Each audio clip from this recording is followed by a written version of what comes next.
donc je vais apporter des accessoires, comme parfois je fais. Et je m'en servirai tout à l'heure.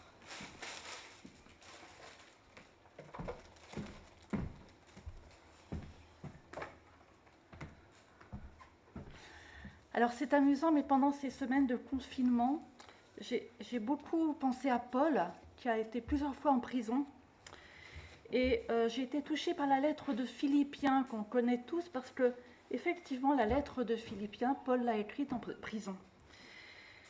Et dans ces périodes où la prison peut être considérée comme un confinement, ça n'avait rien à voir avec ce qu'on a pu vivre nous, ni même rien à voir avec ce que nos prisonniers en France vivent. Parce qu'à cette époque, et ça arrive encore dans certains pays de par le monde, les prisonniers, pour manger, pour être vêtus, ne pouvaient compter que sur leur famille et leurs amis. C'est pour ça qu'il nous est dit qu'il faut visiter les prisonniers, entre autres. Mais donc, ben oui.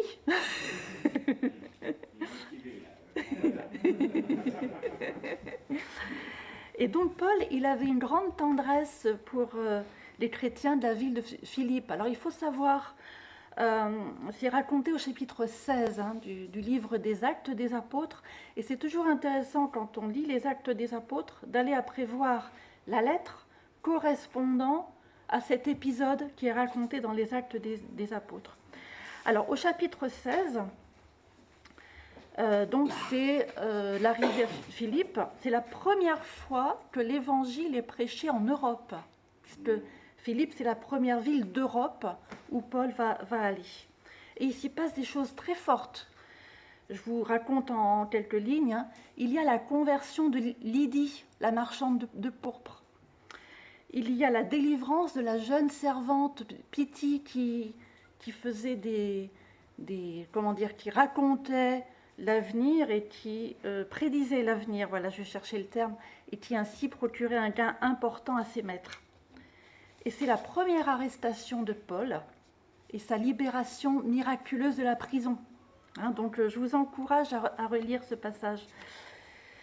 Et puis, donc je vous ai apporté des objets. Alors, vous vous êtes dit peut-être, Françoise, elle apporte encore des choses. C'est vrai, je vous ai déjà apporté un train, si vous vous rappelez, des poupées gigognes, un jeu d'échecs, un culbuto. Ah, je ne me rappelais plus de ça. Et aujourd'hui, je vous apporte un puzzle et des Lego. On va voir après. Dans cette lettre aux Philippiens, je voudrais qu'on s'attache à un passage plus particulièrement qui se trouve dans Philippiens chapitre 2, versets 5 et 13. Alors moi, je la lis dans la Nouvelle Bible Second. D'autres ont Semeur, d'autres ont la Nouvelle en français courant, donc ça ne sera peut-être pas toujours les mêmes termes. Donc à partir du verset 5, chapitre 2. Que votre attitude soit identique à celle de Jésus-Christ. Lui qui est de condition divine, il n'a pas regardé son égalité avec Dieu comme un butin à préserver, mais il s'est dépouillé lui-même en prenant une condition de serviteur, en devenant semblable aux êtres humains. Reconnu comme un simple homme, il s'est humilié lui-même en faisant preuve d'obéissance jusqu'à la mort, même la mort sur la croix. C'est aussi pourquoi Dieu l'a élevé à la plus haute place et lui a donné le nom qui est au-dessus de tout nom, afin qu'au nom de Jésus, chacun plie le genou dans le ciel, sur la terre et sous la terre, et que toute langue reconnaisse que Jésus-Christ est le Seigneur, à la gloire de Dieu le Père. Ainsi, mes bien-aimés, vous qui avez toujours obéi non seulement quand j'étais présent, mais bien plus encore maintenant que je suis absent, mettez en œuvre votre salut avec crainte et profond respect. D'autres versions disent « travaillez à votre salut ». En effet, c'est Dieu qui produit en vous le vouloir et le faire pour son projet bienveillant. Donc, je redis cette autre traduction. Là, je vous ai lu « Mettez en œuvre votre salut avec crainte et profond respect ». D'autres traductions plus littérales vont dire « Travaillez à votre salut avec crainte et tremblement ». Alors face à ce texte très riche et complexe, souvent il y a deux catégories de chrétiens qui se révèlent. Alors certains, je vais parler un peu plus fort puisque je m'éloigne du micro, certains sont comme des puzzles. Alors le puzzle, vous savez, là, hein, vous avez l'image parfaite, en l'occurrence l'image de Jésus-Christ, et le chrétien puzzle, il veut être parfait à l'image de Jésus-Christ. Voilà. Et s'il y a un morceau qui tombe, il faut retrouver le même morceau exactement pour le remettre à la même place. Et il y a des chrétiens qui passent leur vie entière à chercher ce morceau et à être parfait. Voilà. Et puis, il y a les chrétiens légaux. Alors, légaux ne veut pas dire légaliste. Hein. Légaux veut dire le jeu Lego. Donc, je vous en ai fait 3. Alors, avec l'aide de Jean-Paul, j'ai fait les 3 voitures.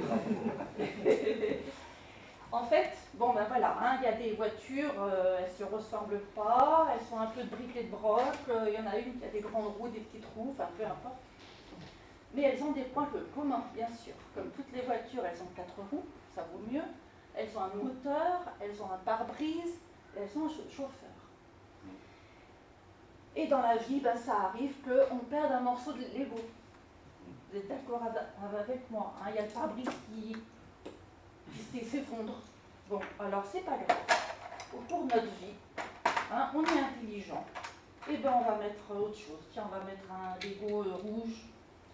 Et puis on va mettre un petit blanc par-dessus, histoire de faire plus joli. Hop là, et puis on perd les roues. On remet le pare-brise comme on peut. Hein, voilà. Allez, je vais le remettre comme ça.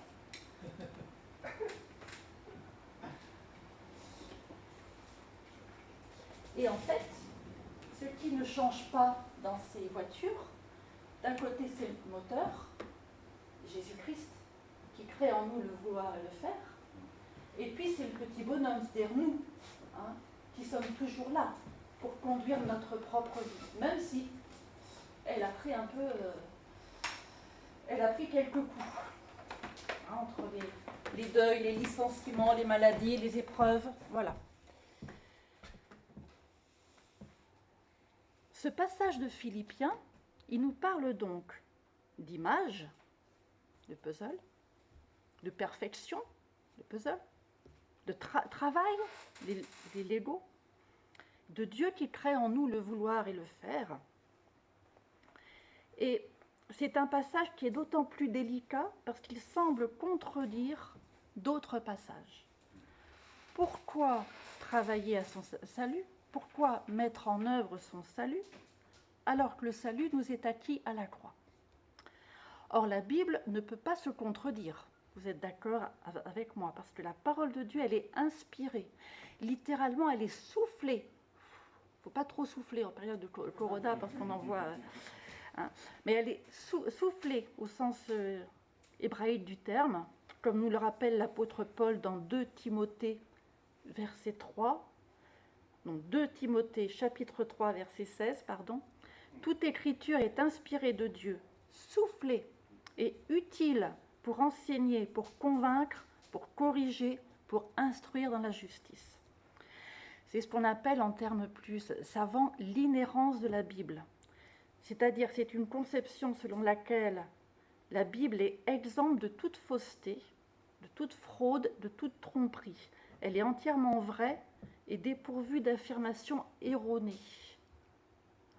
de sorte que les enseignements sont sûrs et sont dignes de confiance. Donc, en revenant à ce texte, on va déjà voir ce que ce passage ne veut pas dire, avant de déterminer ce qu'il veut dire. Donc, il y a 2 expressions qui sont utilisées dans ce passage, des expressions qui sont susceptibles de générer des difficultés de compréhension, je voudrais y revenir. Ces 2 expressions, ou ces 2 mots, c'est le salut et la crainte. Donc, le salut, je le rappelle, c'est un don de Dieu, réalisé à la croix par Jésus-Christ, qui a choisi de mourir à notre place pour le paiement de nos péchés. Puisque la Bible nous rappelle dans Romains chapitre 3, verset 23, que le salaire du péché, c'est la mort. Et dans l'Ancien Testament, toute la loi que le Seigneur donne à Moïse au mont Sinaï avait 3 buts, visait 3 choses. 1, donner un cadre législatif au peuple, cadre législatif extrêmement difficile à suivre intégralement. 2, donc faire prendre conscience au peuple de son incapacité à respecter cette loi, donc de son péché, de son état de pécheur, et à déterminer comme nécessaire de mettre en place des sacrifices pour racheter le peuple de ses péchés. Préfiguration du sacrifice du Christ par la suite. Donc le sacrifice des animaux, qui était institué par la loi mosaïque, elle visait à couvrir le péché des êtres humains pour un temps. C'est pourquoi il fallait les refaire régulièrement. Le fait de brûler les animaux sur l'autel du sacrifice faisait monter une fumée vers le ciel, qui couvrait au sens littéral, qui couvrait les péchés des hommes pour un temps à la vue de Dieu. Je vous renvoie, alors je le fais court, je vous renvoie au livre du Lévitique si ça vous intéresse. La fumée couvrait les péchés. Le sacrifice de Jésus-Christ ôte le péché du monde. Je vous rappelle dans Jean chapitre 1 verset 29, quand Jean le Baptiste accueille Jésus au bord du Jourdain, il dit « Voici l'agneau de Dieu qui ôte le péché du monde ». Et ça, c'est vraiment une image à garder dans sa tête quand on veut parler péché, sacrifice, etc. Alors, effectivement, le salut est un don de Dieu. Il y a plusieurs passages qui nous le rappellent. Je vous en relis 2. Éphésiens chapitre 2, verset 8. « En effet, c'est par la grâce que vous êtes sauvés par le moyen de la foi. Cela ne vient pas de vous, c'est le don de Dieu. Ce n'est pas par les œuvres, afin que personne ne puisse se vanter. » Et Romains chapitre 8, verset 1. « Il n'y a maintenant aucune condamnation pour ceux qui sont en Jésus-Christ. » Alors, dans notre texte, le deuxième mot qui est sujet à caution ou à interprétation erronée, c'est le terme de crainte. Mettez en œuvre votre salut avec crainte et tremblement, ou encore avec crainte et profond respect. Dans l'Ancien Testament, si vous vous rappelez certains passages des psaumes par exemple, la crainte pouvait être comparable à une peur ingérable et paralysante. D'autant plus la crainte de Dieu, parce que si on était en présence de Dieu parfait et saint, la seule conséquence c'était la mort. Parce qu'on ne pouvait pas voir Dieu et vivre. Parmi de nombreux passages qui parlent de cette crainte, j'en ai choisi un, c'est dans le livre des Juges, au chapitre 13 et verset 22. Alors il faut savoir que le chapitre 13 du livre des Juges raconte la naissance de Samson. Donc il s'agit au verset 22 des futurs parents de Samson qui ont la visite du messager d'Israël qui s'avère être Dieu lui-même. Alors, Manoah, le futur père de Samson, sut que c'était le messager du Seigneur. Et Manoah dit à sa femme, « Nous allons mourir, car nous avons vu Dieu. » Ce à quoi sa femme, qui avait un solide bon sens, lui répondit, « Si le Seigneur avait voulu nous faire mourir, il n'aurait pas accepté l'holocauste et l'offrande végétale. Il ne nous aurait pas fait voir cela et ne nous aurait pas fait entendre de pareilles choses. » En effet, Dieu, directement, leur annonce la future naissance de Samson, qui est une naissance miraculeuse parce que la femme de Manoah était stérile, enfin le couple était stérile. Et la crainte, c'est une manière aussi de revisiter, de revoir notre manière de vivre, notre manière de nous comporter. Lorsque nous sommes en voiture, encore ce matin, il suffit que nous voyions un panneau annonçant un radar ou un contrôle de gendarmerie pour que Jean-Paul freine brusquement et se mette à avoir peur du gendarme. Le régulateur, je n'ai pas besoin. Voilà. Or, si nous respectons le code de la route, on n'a pas à avoir peur. On n'a pas à avoir de crainte.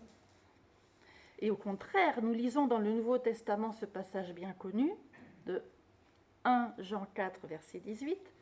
Il n'y a pas de crainte dans l'amour, au contraire, l'amour parfait, donc l'amour entier, complet, sans ambivalence, chasse la peur, autrement dit, bannit la crainte.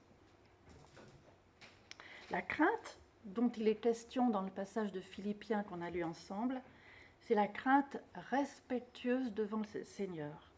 C'est une crainte inspirée par la toute-puissance de Dieu, par son omniprésence et sa grande sagesse. Alors les psaumes, on a lu un psaume ce matin encore, les psaumes contiennent de nombreux passages montrant que la crainte respectueuse fait partie de notre relation avec Dieu et contribue au progrès de notre sagesse spirituelle. Il y a le psaume 2. Je vous encourage également, non seulement à relire donc, le livre des Actes, mais pendant ces vacances, juillet-août, où on a peut-être des fois un peu plus de temps, à relire les psaumes et à noter à chaque fois qu'il y a la crainte. Et il y a un psaume, là, le psaume 2 au verset 11, qui dit « Servez l'Éternel avec crainte et réjouissez-vous tout en tremblant. » Et c'est fort, hein. Il y a d'autres traductions qui nous disent « Soyez dans l'allégresse en frissonnant. » Voilà. Il y a une autre définition de la crainte que j'ai découverte récemment et que je trouve extraordinaire, c'est un émerveillement respectueux. On est émerveillé devant Dieu. Un émerveillement respectueux. Et là maintenant, on va voir, alors je me rends compte que la pendule ne marche pas. Bon, je vais prendre ma montre. Merci. On va voir maintenant ce que ce passage veut dire. Donc le salut de Dieu, c'est à la fois un fait précis, unique dans le temps et dans nos vies. Et c'est un salut, le salut de Dieu est un don dont nous avons le bénéfice immédiatement. À notre conversion, immédiatement, on a ce bénéfice. Je vous redis 2 Corinthiens 5, verset 17. « Si quelqu'un est en Christ, il est une nouvelle créature. Les choses anciennes sont passées. Voici, toutes choses sont devenues nouvelles. » Mais le salut, c'est aussi un processus. Et c'est là que c'est plus compliqué ou complexe. C'est un processus qui s'inscrit dans le temps. C'est pourquoi l'apôtre Paul prend le temps de rappeler ce que doit être notre comportement en citant ce beau passage de Philippiens 2, rappelant l'attitude du Christ incarné, obéissant jusqu'à la mort, que votre attitude soit identique à celle de Jésus-Christ. Et l'obéissance, mes frères et sœurs, ce n'est pas une option, c'est un mode de vie. C'est un mode de vie pour nous. C'est la mise en œuvre de notre salut.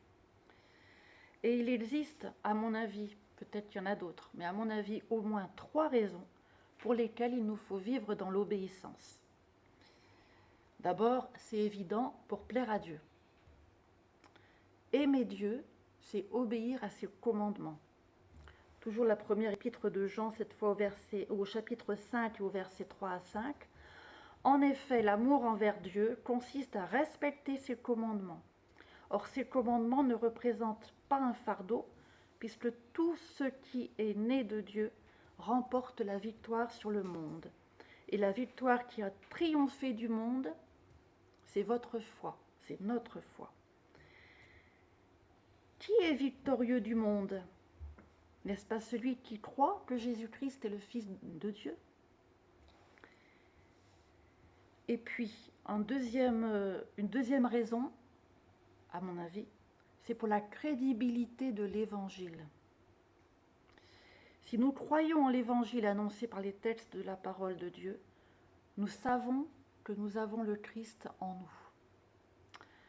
Paul rappelle aux Galates, chapitre 2, verset 20, « J'ai été crucifié avec Jésus-Christ. » Donc encore ce rappel au sacrifice de Jésus-Christ et à son comportement comme modèle. Et ce n'est plus moi qui vis, c'est le Christ qui vit en moi. Et ce que je vis maintenant dans mon corps, je le vis dans la foi au Fils de Dieu qui m'a aimé et qui s'est donné lui-même pour moi. Et effectivement, lorsque nous témoignons autour de nous, nous n'annonçons pas un prophète parmi d'autres, comme Mahomet. Nous n'annonçons pas un sage parmi d'autres, comme Bouddha. Nous annonçons un Dieu incarné, incarné en homme, mort et ressuscité, vivant en nous par son esprit. Ça, c'est toute la différence. Et à mon avis, le troisième but de l'obéissance, c'est pour valider le ministère de ceux que Dieu a placés au-dessus de nous. Donc l'apôtre Paul rappelle dans ce texte combien il est important d'obéir quand il est présent, mais plus encore quand il est absent pour valider son message. C'est une manière de respecter ceux que Dieu a placés au-dessus de nous, ou pour parler de manière plus contemporaine, ceux qu'il a placés en responsabilité au-dessus de nous dans nos communautés, que ce soit nos communautés locales, régionales ou nationales. Et je vous renvoie aux images qu'on a vues récemment des dégâts causés par des représentants politiques qui se disent évangéliques, qui brandissent une Bible au lieu de l'ouvrir pour la lire. Comment témoigner après ça ?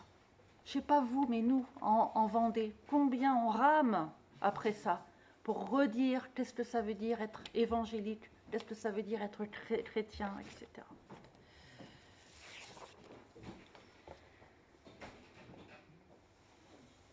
C'est pour cela que pour conclure ce temps, je voudrais vous dire que mettre en œuvre notre salut, en quelque sorte, c'est vivre la sanctification. Ah, voilà encore un grand mot, la sanctification. Après vous avoir parlé de justification. Donc la justification est acquise une fois pour toutes à la croix, la sanctification est à vivre tout au long de notre vie. Alors, par rapport à ces deux termes, je pourrais faire des années d'études de théologie, je pourrais vous encourager à en faire, je pourrais vous proposer de lire plein de livres qui en parlent, parce que de grands commentateurs se sont penchés sur ces deux termes. Mais le temps est court, donc je préfère vous raconter une histoire. Pour parler de la justification et de la sanctification. Alors, il était une fois un homme ou une femme, alors ça pourrait être moi, qui reçut en cadeau un billet pour faire une croisière sur un magnifique paquebot. Alors pas le genre Costa Concordia ou Costa machin truc, voilà, un vrai paquebot de luxe qui ne va pas s'échouer sur les rochers, un vrai paquebot de luxe solide, magnifique, bien commandé et bien dirigé. Ce billet est un aller pour New York. Vous imaginez ? Il reçoit en cadeau un billet pour prendre part à un beau voyage pour aller à New York. Cet homme ou cette femme est rempli de joie. New York, gratuit, sans rien payer. Il le sait parce que c'est marqué sur son billet. Son nom est inscrit et il est sûr qu'il arrivera à destination. Alors, il prend quelques vivres, il se fait des sandwichs, il prend des boîtes de conserve, des trucs comme ça pour pouvoir tenir le coup, parce que ça dure un certain temps quand même. Et il s'installe. Donc, il monte dans le paquebot, sur le paquebot. Bon, il a une cabine très simple au fond du bateau, mais il s'en fiche. Au début, il est ravi. Il est monté sur le bateau. Il sent que le bateau lève l'ancre. Il est tellement content qu'il reste dans sa cabine à manger ses sandwichs. Puis au fil des jours, il sort, il traverse le couloir, va voir ce qui se passe ailleurs. Il voit des équipements superbes, piscine, cinéma, jacuzzi, salle de sport, solarium, des magasins, des restaurants, des bars. Il voit des gens qui fréquentent ces lieux. Ces personnes ont l'air heureux, détendus. Ils s'amusent, ils se font du bien. Puis il se dit, comme c'est beau et luxueux, mais il va falloir beaucoup d'argent pour s'offrir tout ça.